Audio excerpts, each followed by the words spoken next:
Hello friends, आज हम thermodynamics में टाइप्स ऑफ द सिस्टम पढ़ेंगे। थर्मोडायनामिक्स जो हमने लास्ट वीडियो में पढ़ा था कि थर्मोडायनामिक्स क्या है, एक तरीके से एक यूनिवर्स है जो सिस्टम और सराउंडिंग को मिलके बना हुआ होता है। तो हमने थर्मोडायनामिक्स से एक जस्ट उसका इंट्रो पढ़ा था। आज हम उसके बारे में हमने समझा था कि सिस्टम क्या होता है, सराउंडिंग्स क्या होते हैं, बाउंड्रीज क्या होती है, ये सब हमने पढ़ा था। आज हम पढ़ेंगे टाइप्स ऑफ द सिस्टम। अब टाइप ऑफ द सिस्टम भी 3 टाइप्स के होते हैं। एक होता है ओपन सिस्टम, एक होता है क्लोज सिस्टम और एक होता है आइसोलेट सिस्टम। फर्स्ट हम पढ़ेंगे open system. In an open system there is the exchange of energy and a matter between system and the surroundings. अब ओपन नाम से ही समझ में आ रहा है कि ओपन सिस्टम है, तो ओपन सिस्टम में क्या होगा कि एनर्जी और मैटर का आपस में एक्सचेंज होंगी। System and the surroundings, matter between system and the surroundings, यानी सराउंडिंग और सिस्टम के बीच में मैटर का, एनर्जी का एक्सचेंज होगा। फॉर एग्ज़ाम्पल, अगर हमें पास कोई बीकर है और बीकर में हमने सिस्टम, तो कोई भी हमारे पास A+B कोई भी जो है मैटर रिएक्शन कर रहा है, तो उसमें से क्या निकलेगी, हीट निकलेगी। वो हीट कैसे हीट जब निकलती है तो वो क्या होगी, आउटसाइड सराउंडिंग्स में रिलीज होगी। तो presence of the reactant in a open beaker is an example of N open system. मतलब बीकर में, ओपन बीकर में अगर कोई रिएक्टेंट्स वर्क कर रहे हैं, 2 या 2 से 3 रिएक्टेंट्स आपस में मिलकर रिएक्शन कर रहे हैं और कोई प्रोडक्ट बना रहे हैं, तो इस प्रोडक्ट के साथ क्या निकलेगी, हीट भी निकलेगी, या और कुछ भी जो भी रिएक्शन हो रही है तो वो सब क्या आएगी, सराउंडिंग में आएंगी। तो ओपन सिस्टम में एनर्जी और मैटर का एक्सचेंज होता है सिस्टम और सराउंडिंग्स में। Here the boundaries in the example of open system is a imaginary surface enclosing the beaker and the reactants. और ये जो बीकर है एक्चुअल में ये सिर्फ एक बाउंड्री है ये ओपन सिस्टम में। नेक्स्ट हम पढ़ेंगे क्लोज सिस्टम। अब हम पढ़ रहे हैं close system. In a close system there is no exchange of a matter but the exchange of a energy is possible between system and the surroundings.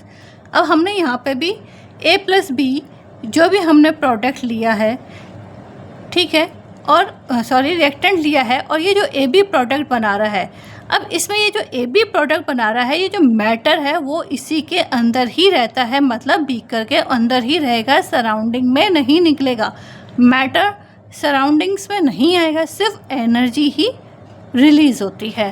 तो close system,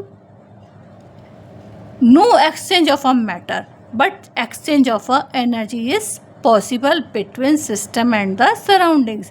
तो केवल एनर्जी का ही exchange होता है, मैटर का exchange नहीं होता है क्लोज सिस्टम में। The presence of a reactant in a close system vessel made of a conductive material, for example copper और steel is an example of a close system. मतलब इसमें आपका जो भी रिएक्शन हो रही है बीकर के अंदर ही होगी। जस्ट लाइक अ गैल्वेनाइजेशन, उसमें क्या होता है कि मेटल्स का एक दूसरे से एक्सचेंज होते हैं, तो जैसे वो रिएक्शन केवल बीकर के अंदर ही होती है, मैटर उसी के अंदर रहता है, एनर्जी ज़रूर रिलीज़ होती है, लेकिन मैटर जो है एक रॉड से दूसरी रॉड पे, जिसमें हम एनोड और कैथोड का फॉर्मेशन करते हैं, या एनोड और कैथोड हम बनाते हैं, तो मेटल जो होते हैं वो एक दूसरे से एक्सचेंज होते हैं। तो दैट्स अ क्लोज सिस्टम। तो क्लोज सिस्टम में सिर्फ एनर्जी का ही सिस्टम और सराउंडिंग के बीच में एक्सचेंज होता है, मैटर का कोई एक्सचेंज नहीं होता है। ओपन सिस्टम में एनर्जी और मैटर दोनों एक्सचेंज होंगी, लेकिन case of a close system only energy he exchange होती है, मैटर एक्सचेंज नहीं होता है। अब पढ़ेंगे आइसोलेट सिस्टम। नाम से ही समझ में आ रहा है, आइसोलेट मतलब पूरे सिस्टम से या पूरे सराउंडिंग से जो आइसोलेट होता है उसको हम बोलते हैं isolate system. In an isolate system there is a no exchange of energy और a matter between the system and the surroundings.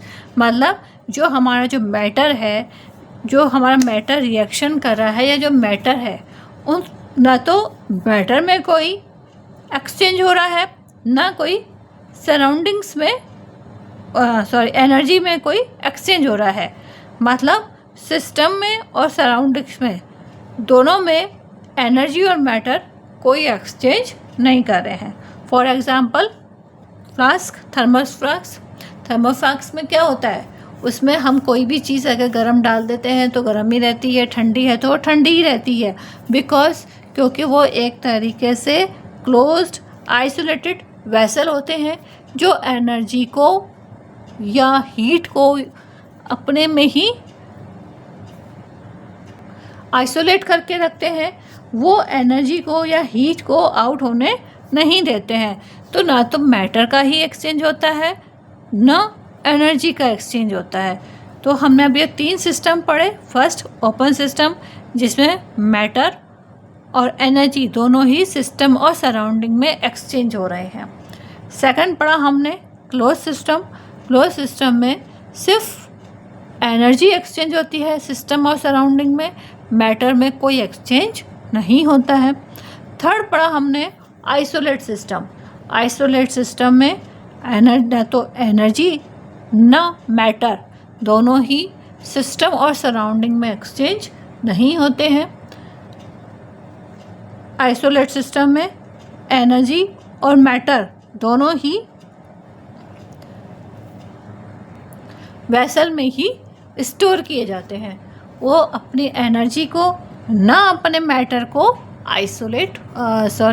Release करते हैं या एक्सचेंज सिस्टम और सराउंडिंग में एक्सचेंज नहीं करते हैं। अब हम पढ़ेंगे the state of the system. हमें किसी भी सिस्टम के स्टेट के बारे में जानना बहुत ज़रूरी होता है। The state of a thermodynamic system is describe at the measurable और अ मैक्रोस्कोपिक बल्क प्रॉपर्टीज़।